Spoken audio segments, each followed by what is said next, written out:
In this video, we're going to be talking about the differences between these two shoes. We've got the Sky and we've got the Edge, the Metaspeed racing shoes from ASICS. I'm going to be giving you my opinion on the differences between the sort of cadence, stride length debate that goes on with these shoes. And I'm also going to be telling you how I've got on with them because I've raced in both of these shoes. And I'm going to let you know which one at the moment feels better for what.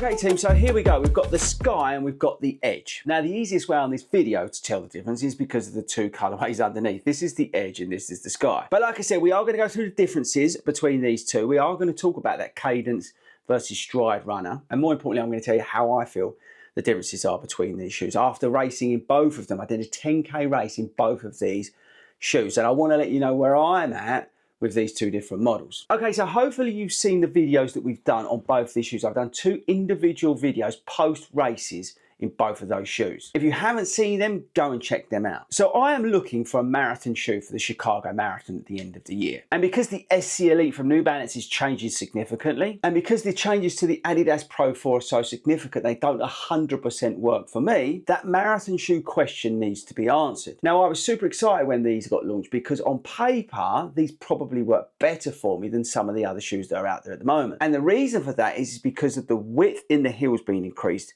on the ASICS shoe. We've also got more of a built-up area in the heel. And as somebody who mildly pronates, especially when I get towards the end of the marathon, I am looking for a shoe that I can lean on in terms of pace, but as I get tired, I want something that's going to be a little bit stable at the end of that race. Anything too soft and I'm in big trouble. So that's why these shoes are very important for me. Now, before we carry on with the rest of the video, we've got to do the disclaimer.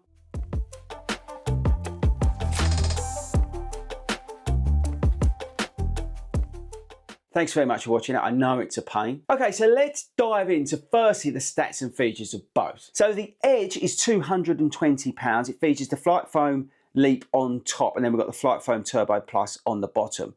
The stack height is 39.5 in the heel, and we've got a 5mm drop. This is a UK 9.5. It fits true to size, and it's 173 grams. We've got a sculpted plate on this shoe. I will show you that. And as I said in the video before this, this is built for cadence runners, apparently. And again, we're going to go into that. We've got Motion Wrap 3.0 on this, and we've got a little bit of ASICS grip on the outsole. Next up, the Sky. So the Sky features the Flight Foam Leap on the bottom with the Turbo Plus on the top. This is also retailing at £220. Same stack height, 39.5 in the heel. UK 9.5, it's true to size, 174 grams. This has got a flat plate in it, and this is designed for stride runners. Motion Wrap 3.0, and again we've got the ASICS grip on the outsole. Now in terms of key differences, look, probably better that way, look there. I want you to focus on the colours of the foam. Can you see that? Let me come in a bit closer. The white stuff is the Leap, and the yellowy looking stuff is the Flight Foam Turbo Plus. Now the Leap is an ATPU compound. That's different, okay? It's not the PEBA foam that we've got in the Flight Foam Turbo Plus. ATPU stands for aliphatic TPU foam, okay? That's produced using aliphatic TPU as the substrate with the clean supercritical carbon dioxide as the blowing agent, okay? That's what they use in it. It's softer, it's bouncier, it's more resilient. And they've introduced it onto these shoes. Now that foam, that ATPU, is in the Puma Fast R3. That's another example of the ATPU foam, okay? The PEBA foam, this yellowy stuff here, is the stuff that you get in like Zoom X, okay? So these shoes blend both technologies. And to be honest, they do it very well. Okay, let's move into the differences with regard to this cadence and stride runner business. Now, on the previous version, I did a video that you guys really liked. Based on the comments, I seem to have stumbled across a way to summarize the cadence versus stride running thing that's going on with these shoes quite well. So what I'm going to do now is I'm going to play you a little section of that video. Now that video is referencing these shoes, but fundamentally it's the same ideology about the cadence versus stride runner, okay? So let's watch that quickly. Now let me read what it says on the ASICS website. The Edge is for cadence runners. The carbon plate is more curved and situated lower within the shoe's midsole, creating a softer feel and energy return that propels you forwards and speeds up your stride. This is best suited for high cadence runners who tend to take more strides as they speed up in their run. Now let's read about the Sky. So the Sky is for stride runners. The carbon plate is situated higher within the shoe's midsole, creating energy return that propels you more in a vertical direction and extends your stride. This shoe is therefore best suited to runners who tend to take longer strides as they speed up in their run. Now that's from the ASICS website. So look, what I would say, right, is that as you speed up, you will tend to increase your cadence and you will tend to increase your stride length. So it's a little bit, really, but that's the way ASICS treat it. And some people do tend to take more steps, cadence, and some people tend to take sort of longer strides as they speed up. There is a difference, but as everyday runners, as normal people, we tend to do a little bit of both. So the sort of difference between the two is very much blurred when you come down to the sort of level that I run at and, you know, probably you run it. And that's the critical point of this video, because this very much comes down to, I believe, to feel. Now, if you are at a level where cadence and stride length are really noticeable and impacting your running speed and all that sort of stuff, then these shoes, then you really need to drill into it. But when you come down to sort of where I'm at, it's not as noticeable. And that's the honest feedback that I want to give you in this video. So now let me know whether that made sense. I tried to keep it as simple as I could with regards to the stride versus cadence. But to summarize, basically, somebody of my ability ain't going to notice a hell of a lot of difference between the two shoes. What's critical here for these two shoes is the setup of the foams. And now that is what we're going to talk about, because that's the interesting part. Okay, so like I said, I've done 2 races, yeah, and you can go and watch those videos in terms of the individual ones.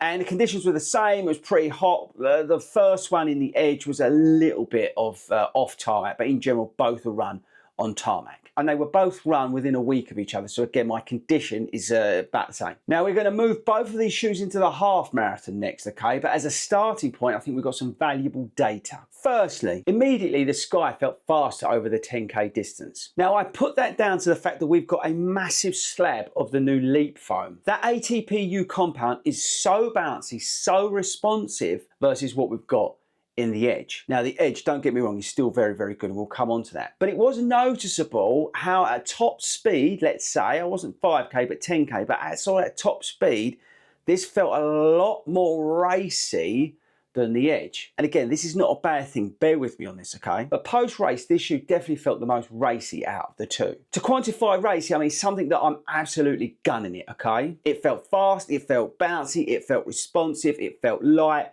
turnover was brilliant, and the more aggressive I got with the shoe, the more it responded. So at the 10K, the Sky definitely won. Now the reason I think this came into second place, because this only had as like a slither of the new foam on the top. This didn't feel as sort of, yeah, racy as the other version. Now don't get me wrong, this is still a very fast shoe, okay? But where I think this sweet spot could be is in the half marathon to marathon. Now the reason for that is because we've got the Turbo Plus foam here, which I think works very well with the Leap, but it's a little bit more stable because you've got that big lump of it in the heel. And like I said, when you come back in the marathon and you start moving here, this is going to be less sort of unstable. Now it's great when you're on here and you've got that big bit of foam under your forefoot. So if you didn't know, there's plate scoops down here, so you've got more Leap under the forefoot, yeah, and that's going to be nice at the start of the marathon. But as we move back in our stride later on, as we get tired, this is going to be a little bit more forgiving, I hope. Now, for those who have been subscribed to the channel a while, you'll know that the Edge, the previous version, I got a heat spot here just before the London Marathon. That's the reason I didn't run them in the London Marathon. So we'll have to use these in a half marathon to find out whether that heat spot comes back. But in the 10K, I haven't had it. Now, I said in that video, the one that we referenced with regards to the differences between the two, the way I strike with my foot, sort of, I've done a gait analysis, the video's on the channel, but basically my toes sort of curl up and I'm holding on, and that's where I get that friction under there. So it'll be interesting to see what happens in the half marathon, but at the moment, this shoe for me is the one that's more going to be marathon focused. Now, I think a lot of that comes down to that cadence stride thing, right? Okay, so if you think about it, at the sort of 10K distance, you're striding out, you're feeling like a hero. You're like, bang, see you later, all day long, yeah? But in a marathon, you're a little bit more, I would say, leisurely, but you're not absolutely at your top speed. So your stride length is probably a little bit shorter. And at the end of the marathon, I'm going to be doing the shuffle, yeah? I'm going to be shuffling myself along to the finish line, and that's where the cadence sort of speeds up a little bit. So I'm going to be doing more of these sort of little steps to get me across the line. That long stride has gone because basically I'm knackered. And I think that's where the edge could come into it. So whilst the sort of Cadence stride thing fundamentally makes a big difference to somebody of my ability, I think in the certain races, it may come into its own. Are you following along what I'm saying? So again, just to be clear, Sky, 10K, I'm a hero, half marathon, I'm a hero. I'm absolutely going guns out. Full blazing, max speed, max everything. I'm striding out. I feel like an absolute pro. I'm giving it full beans. I'm getting the best out of the leap foam. I'm utilising the plate and I'm just absolutely belting it along. Marathon. I start like a pro on the front of my foot. Oh, yeah, great. This is fantastic. Oh, I could definitely hold this pace all the way through to 20 miles, maybe beyond. Get to 20 miles. I'm ruined. I've actually gone back towards here and I'm doing little steps like this because I just want to finish. It's as simple as that. So to conclude, for me, okay, this is very much an individual thing. The Sky is probably the faster shoe out of these two. It's a faster shoe that I'd use in the 10K, 5K, up to half marathon. Again, if I was looking to run a half marathon PB. But at the moment, the marathon shoe choice is the Edge. But now we've got to go and do some more testing. Now we've got to go and put these into a half marathon and see if I get the heat spot here, because that's the critical point on this shoe. If I don't get the heat spot here, well, you're looking at the Chicago Marathon racing shoe. Okay, team, I hope I've explained that as best as I can, right? I know it's quite confusing, but going back to that video that I referenced, I don't think a sort of my ability and let's say around that, and maybe even like people who are slower than me, I don't think it's going to make a hell of a difference, okay? What I think is, like I've said, I think the shoes will be better used for certain things. It depends what you're racing for. It depends, obviously, you as a runner, but it depends what you're going for. And I think that's the sort of fundamental difference between the two. So there we go. Don't forget to subscribe, people. We're trying to get to 22 million subscribers. We're very close. Don't forget to join as a 40 Runs affiliated club member. Then you can get 15% off over at sportshoes.com. I'll catch you guys later.